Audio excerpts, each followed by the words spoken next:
welcome to Tuesdays with Morrissey. I'm Adam Morrissey. Today I'm excited to be joined by the entrepreneurs behind one of the hottest brands in baseball, and that's Gard Mayer and Bear Mayer. And they're the founders of Bruce Bolt, a premier baseball equipment and apparel company that's taken over the sport. I got my hat on today. Bear, I think it's so interesting. You're, as a current Texas Tech student and the founder of Bruce Bolt, what's the day in the life like running an apparel company? Yeah. So first, thank you for having me. So funny story, actually former Texas Tech student. I dropped out after about a year and a half just because being a student and one of the entrepreneurs of Bruce Bolt, having to run the company day to day, it just got a little too much with having to focus on school half the time and business the other half, to the point where my grades were looking horrible. And then also I just wasn't able to really, focus in on Bruce Bolt how I would have liked. So I made the choice to stick with Bruce Bolt. Kind of figured I can always go back to school if I want to. So I'm going to, sway all my attention directly towards Bruce Bolt and, push school to the side for a little bit. Awesome. Well, congrats on that. I think it's funny. There's a big misnomer that these guys drop out of school. The famous entrepreneurs drop out of school before they have something, but for the majority of times it's because they're working on something already really exciting. And it sounds like you are as well. You guys have been out at this for a while, back in 2017 when you were still in high school. Talk about a little bit about the opportunity you guys saw and then the process to bring a product to life. Yeah. So gonna be honest, when I started, I didn't really see it as a lot of opportunity. It was more of a project for my dad and I, because I needed gas money at the time. I'd just gotten a truck that I went 50-50 on with my dad. So that cleared my bank account. And then he told me he wasn't going to pay for my gas. So here I am trying to figure out if I get a job or what I'm going to do to get that money. So I ended up deciding, him being an entrepreneur his whole life, he kind of steered me in the right direction he told me what's something you love and something within it that can be made better. I've always disliked how my batting gloves would rip on me super quickly. So from there, I just kind of started designing batting gloves after school, not thinking much of it past we're going to do this, make a little bit of money, and it's going to be fun for me to do with my dad. Who doesn't like to do a project with their dad? And so from there, we were able to get in contact with a manufacturer, start getting prototypes made. We had our first glove that we liked in 2018 and that's when we started selling. I was at probably 2 gloves a day, maybe 3 if I had a good day. And that lasted me all the way up until the beginning of 2020. Yeah. When you say 2 or 3 gloves a day, that was kind of the run rate. That's what was being sold. Yes, sir. Months. Cool. And then what changed? So what changed was we're extremely blessed for it, but this production company out of New York called Whistle Media reached out to me via Instagram DMs. They're like, "Hey, we have this segment called My Hustle. It's about young entrepreneurs and just their hustle, what they're doing to, just go and make themselves some money." And they were like, "We'd love to come down and get some clips of you, day to day with school, baseball, and then coming home and working." So they came down for, I believe it was 2 or 3 days of filming. They got shots on my high school field of me playing, shots of me at home working with my dad, and then just kind of had me explain the product and everything. Didn't think much of it. This was October of 2019 that it happened. And so they left. They're like, "Hey, we're going to go and look at this video, get it chopped up, and we'll get back to you." They ended up not getting back to us. We didn't hear from them until January 2020. And they emailed us and like, "Hey, we've got a video done. It's going to release February 6th of 2020. Cool. Didn't think much of it. We'd get a couple Instagram followers. It'd be great. And then all of a sudden that video released. I'm sitting in my classroom and my phone starts blowing up. And the day before, I think we'd actually had a record day. I think we had 4 glove sales. And all of a sudden my phone's blowing up and I'm looking at it. It's just order. And then I get a call from my dad after class. He's like, "Do you see what's happening?" And I thought it was a glitch, to be honest. But we got, I think, around 80 orders, and my mom and dad were sitting at home having to pack them together, which they had never done because it was my thing. I would come home from school, pack the gloves, ship them out. And but now here they are having to pack 80 orders because all of a sudden this video was just getting us so much buzz. And, you know, it went from 80 orders to the next day, I think we got close to 100. And then, you know, we were like, oh, maybe it's just a spike and we'll see it go back down. But it never slowed down. And as crazy as it is to say, COVID kind of saved us a little bit because we only ordered 1,000 pairs of gloves to start. And those sold, you can imagine those sold out pretty quick if you're doing 100 orders a day.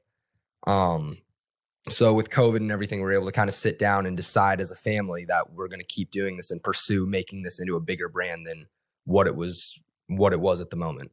Yeah, I was listening to the commencement speech at UT a couple weeks ago, and it was a guy named Hayes Barnard, and he's a solar founder in the area, and he described something that you did really well. He's like, hey, don't worry about boiling the ocean, just solve one problem for one person.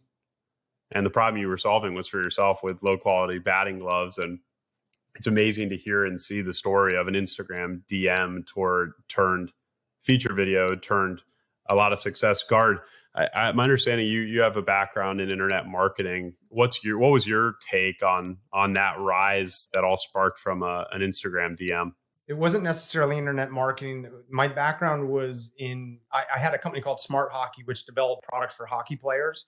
So I had run a website before. I'd been on Amazon before, but frankly, most of our sales were to retailers. So like Dick's Sporting Goods would carry our products and things like that. So this was all a little bit new to me, although I had also had a company in the interim called Invoto, which produced videos for retail websites at the point of purchase. So basically on the product description pages. So I also had a little bit of an understanding there. Bear said it before. We had no idea what the impact of the video from Whistle Media was going to be. And frankly, I just thought it was more Instagram followers, which, by the way, back then, I really had no understanding of. Bear ran the Instagram pages and all of that as well. And so when he got done with school and we talked about what had just happened, we were in a unique position because I had actually sold Invoto about a year and a half prior to that and was kind of figuring out what my next thing was going to be. Everything worked out perfectly, frankly. I mean, because I was free. Karen, my wife, and Bear's mom was free. And we were all kind of able to come together and run it as a small family unit for about 2.5 years after that. When you guys were building the business model after the Whistle Media release, and you guys had some time during COVID to, kind of map out what you wanted this to look like, were there other companies and other industries that you guys looked for inspiration for this baseball glove market that you were trying to improve? So like you said, with batting gloves, I wanted to make them better. I didn't like the cheap, ripping on me all the time. And with that, you think premium. Being from Austin, Yeti's one of the biggest brands here. And Yeti, their whole thing is they're a premium, they got the premium cups, the premium coolers. It's a very premium brand. So we look to them a little bit for the inspiration of the idea of being a top quality company, releasing stuff. It might be a little bit pricier, but you're going to get the bang for your buck. And so Yeti was a big inspiration for us. As kind of funny as it sounds, looking at big brands that think premium, Ferrari, that's a premium of a premium car. Not as much that, we look to them, but, we love the idea of being looked at as the Ferrari of baseball gloves or just apparel in general. So that's kind of the goal and a little bit of the business model for what we're doing with the batting gloves. I think we also like Lululemon's another brand. Viore, just kind of like premium brands and, kind of what they do to get to where they are and modeling ourselves after that. My experience in making hockey products was that if you made a really good product and you had good customer service, or great, really, people will pay for the premium product and the great customer service. And so when Bear was designing the batting gloves and we were looking at the costs, they were very high. So our batting gloves, when they come in, when they land, because we have a factory in Indonesia, our batting gloves cost more in the bag than most of the batting gloves that you could buy at Dick's Sporting Goods sell for retail.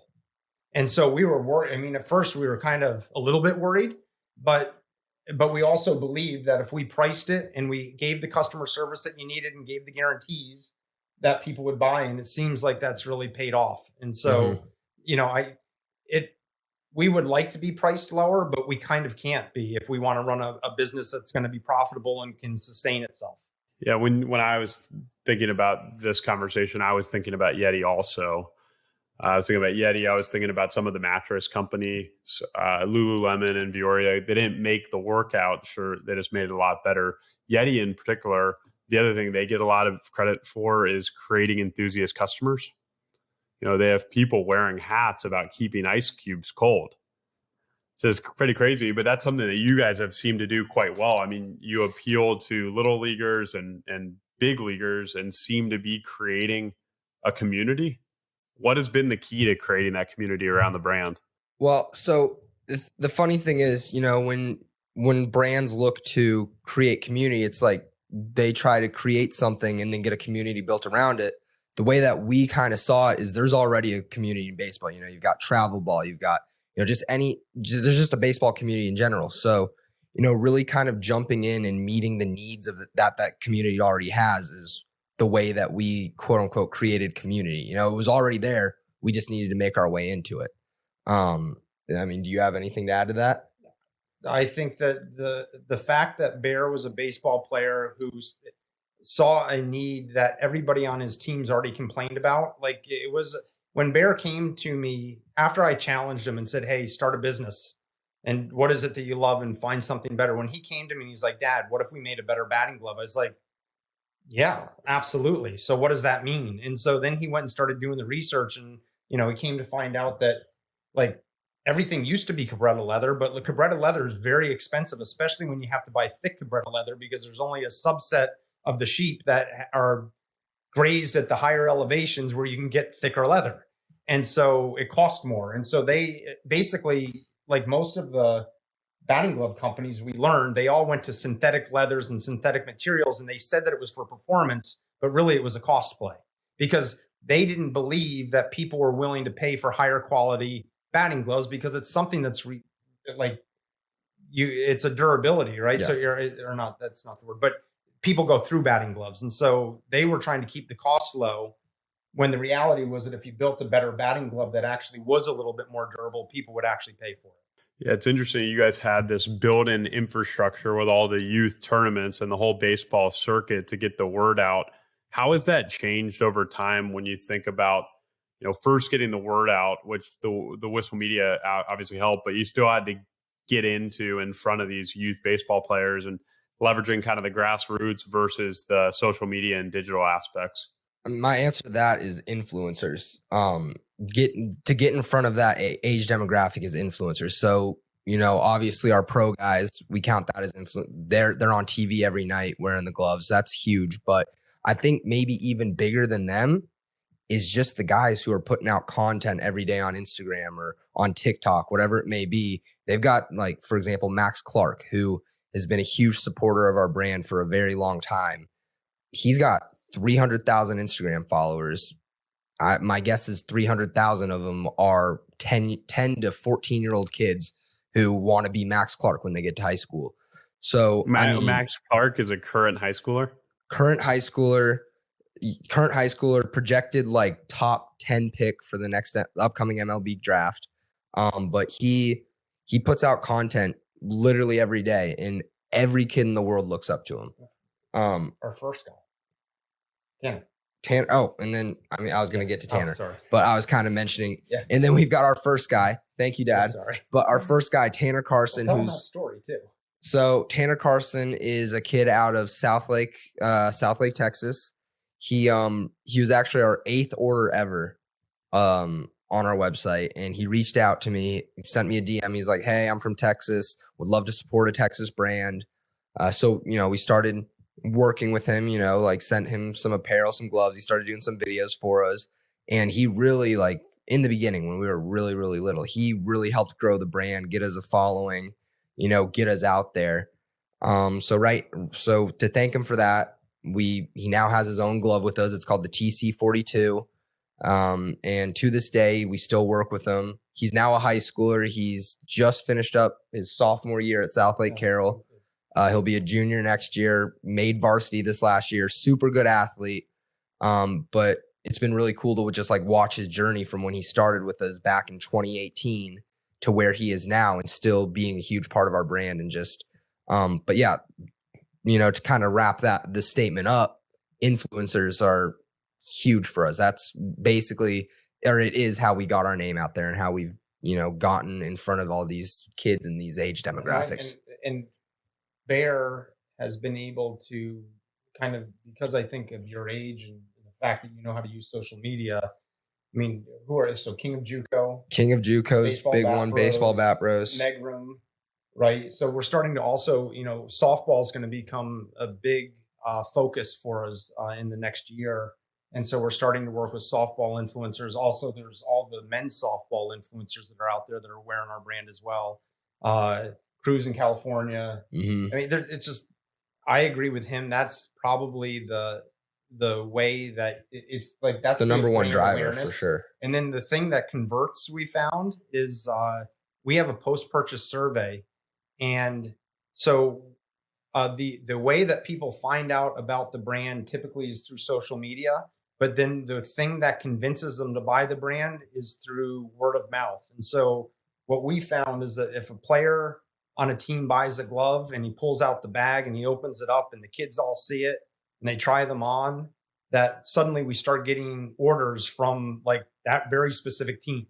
And the joke that we make is that, a guy will hit a double. He's going to go slide into second. The shortstop walks over, says, "Hey, what are those?" He says, "These are Bruce Pulse." So then the shortstop goes and gets a pair. He's the most popular guy on the team. Everybody in the team wants them. And it just kind of keeps repeating itself. And so literally 60% of our orders are through word of mouth is what we found. Yeah, there's a couple good books that come to mind. Jonah Berger's Contagious, about kind of how ideas spread. And then Luke Burgess's Wanting, which is about this concept that what other people want influences greatly what we want. So I can see that taking off, especially in that age group. You mentioned influencers. What other, if any, partnerships have you guys leveraged when building the brand? I know you guys got like for instance, like, I don't know if you guys are working with any corporations, or I know you guys are obviously doing like with professional athletes and creating. I just saw the movie Air, and you guys are essentially creating, if I'm understanding correctly, the first ever glove deals. Is that right? What has that been like? So our signature series deals with Bader, Hap, and Nimmo. They're all, we're still a small growing company. We can't do these type of deals that Nike, Adidas, Under Armour are doing. So the way that we work our contracts is these guys are, they're designing a glove with me. We're putting it out. But then the cool thing is they're making a royalty on the glove. So around 10%, say 10% royalty on the glove. So each glove they sell, $100 glove, they make $10. And that's our way of being able to compete with these big brands like Nike and Under Armour, for example. We can't off the bat pay these guys however much, but we can help them get there. And the cool thing about it is it actually makes them advertise the glove just as much as we are, because they're essentially, going out and having to earn their money. And but it's like really cool to see these guys really, focus in on being a part of the brand and really support and really love what they're doing. So Bear and Mark, Mm-hmm. who is our pro player engagement, when we were trying to figure out, how can we pay these pro players the money that they're getting from Nike and everybody else? I'm not sure if it was Bear or Mark, but I think, there was a discussion that was had that said, hey, influencers get paid a percentage of the product they sell. Why don't we treat these guys like influencers? And so sitting back as the dad and kind of listening to what was going on here, I was like, that's genius. So yeah, let's try that. And it's worked out really well for the company, because as we've grown, or as they've helped us grow, they're making more money, but we're selling more gloves, which makes them more money. And it's been a very symbiotic relationship. Mm-hmm. It creates a lot of value alignment. Exactly. They're incentivized to promote your brand and their brand, which are now merged in these Pro Series gloves. Ian Happ has got a podcast that I listen to now, and he's got a little segment where he promotes our gloves every single time, right? And talks about, you get the baby blues are back in, you got to get them now. And so, I mean, I don't know how many people are buying because of that, but I can tell you we have a hard time keeping those in stock. And so it's like, and Harrison does a great job. So does Brandon. So it's great. And then all of our players, frankly, just do an incredible job helping promote the product and really standing behind the company and the values that we've got. Yeah, excellent. You mentioned your values. One thing that stood out to me in my own customer experience is just the messaging around being better. What does that mean to you guys? So be better to me. It's always meant, you're never going to be perfect. Perfection's just, you can't make it there, but you can always do your best to be better the next day after day. You can always wake up, a little earlier. You can do something a little better, put in a little more effort the next day. And, to me, that's what be better is always meant to me. But we're also, funny enough, launching a little bit of a campaign right now around our slogan, Be Better. It doesn't just apply to baseball, it applies to being better, with your parents in the classroom, et cetera, whatever it is that you can be better at, go and do it. And, just in general, I think be better is a all around slogan for just life. I think the way that I know the way that it started was our first glove. There were 18 prototypes. It took us 18 months to get to a glove that we finally liked. And literally, the first one that we got was pretty good, but we'd look at it and we're like, all right, what can we do to be, what could we make better? And every single time we got a prototype back, we'd kind of ask the question, right? What if we inverse the stitching so the threads aren't exposed, so it'll last a little bit longer? What if we, made it a little bit thicker here, or, the leather, and so basically that's kind of how that be better mindset started. And then once the company started going, I'd say, when it really became a company after the video dropped, it was one of those things like, hey, how are we going to get faster at getting these products out? Hey, these boxes that we're selling these gloves in are really heavy, and they don't really provide any value other than their cool customer experience. And that's when we came up with the bag. And so we are constantly evolving every single aspect of our products. We like our gloves. There are minor details that people will never even know about, but where we're putting extra reinforcements in where we see, rips happening that come out in the next edition. We don't announce them, but we've already put it in, and it costs more money, but we keep the price the same because we want to get the product to the best place that it can be every time. Mm-hmm. And so that's where Be Better started. And I think it's really cool what's happened inside of our company, which now has several employees, but everybody kind of got behind it, and they wanted to create this campaign about being better on and off the field with your parents, with your friends, just as a person. And I hope that it's something that, when it does launch, it's going to resonate and make a difference. Excellent. Yeah. It's you guys are in a really powerful opportunity to impact people for good by inspiring them to be better on the field and off the field. When you were sharing the product innovation, I was thinking about Airbnb did this exercise really early on when they were coming up with like, hey, what's a 3-star review look like? And they were like talking about, hey, a 3-star would be like, hey, everything goes pretty smoothly. Maybe the apartment's a little dirty, whatever. And then they're like, all right, well, like, what's a 5-star? It's like, oh, everything works perfectly. It's really clean. It's in a better location than the person even thought they were gonna be. And then they kept going. And even though it was only out of 5 stars, they're like, well, what would be a 6-star and a 7-star? And they're like, maybe a 10-star is, the person comes and picks you up at the airport on an elephant. And they were just really challenging what's possible for these experience for these gloves. So it's really cool to see you guys doing, living your values of being better, not only in your product innovation, but your opportunity to inspire your audiences. Where, you talked a little bit about expanding the impact you guys are having beyond batting gloves. You talked a little bit about the expansion into softball. What is your guys' vision for the future of Bruce Bolt? Yeah, I think the way we see it is we want to kind of hit all the marks we have to hit in baseball, fielding mitts, bats, protective gear is a big one for us right now. So we're working on making that as premium as we can get it. Helmets, bags are a big one for us. Right now we're working on head to toe for a player on and off the field. Pants, just all around uniform, and then, shorts, shirts, whatever it may be. And then also, of course, breaking into softball a little bit more. And then past that, 3 to 5 years from now, when we're feeling comfortable with where we are in baseball and we're happy with what we've got, maybe exploring other sports. What else can we do? Like, where can we take Bruce Bolt? And it's mostly just like it's just fun for us. There's no rush on getting any of this done.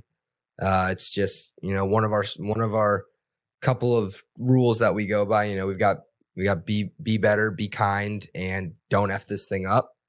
Don't F this thing up is a big one for us, because we don't need to rush anything. We just need to stay in the straight and narrow and just keep our heads down and stay focused on what we need to get done. There's no rush on getting something put out immediately. And so that's kind of where the way I look at, where do we see ourselves is I see ourselves going that route, but it doesn't matter how quick we get there in my eyes. And I think it goes the same for my dad and everyone else in the company. We all kind of have that same mindset going forward. I think the big thing that we have a big initiative of saying no right now. And so we have a lot of different opportunities that are being brought in front of us. And we've been really concentrating on saying no so that we can concentrate on the blocking and tackling of running a business and making sure that we're keeping customers happy with the products that we've got. So, one of the things I'd say is that we're trying to become like our t-shirts. We had a long way to go to be better in. And so we hired on a girl named Maggie, who just joined the team. She's got a lot of experience in working with very, very big brands. And she is, I'm wearing one of the long sleeve t-shirts prototypes right now. It is the most comfortable shirt that I've ever worn. Like, I wouldn't take it off. And so and long story short is like, we're going to improve our off-field products as well as our on-field products. And we're just going to really try and focus, like Bear said, on getting baseball and softball, that's our focus right now. And then later on, we believe there's opportunities in other sports. One thing that Bear picked up after his baseball career was over was golf. And so we love golf.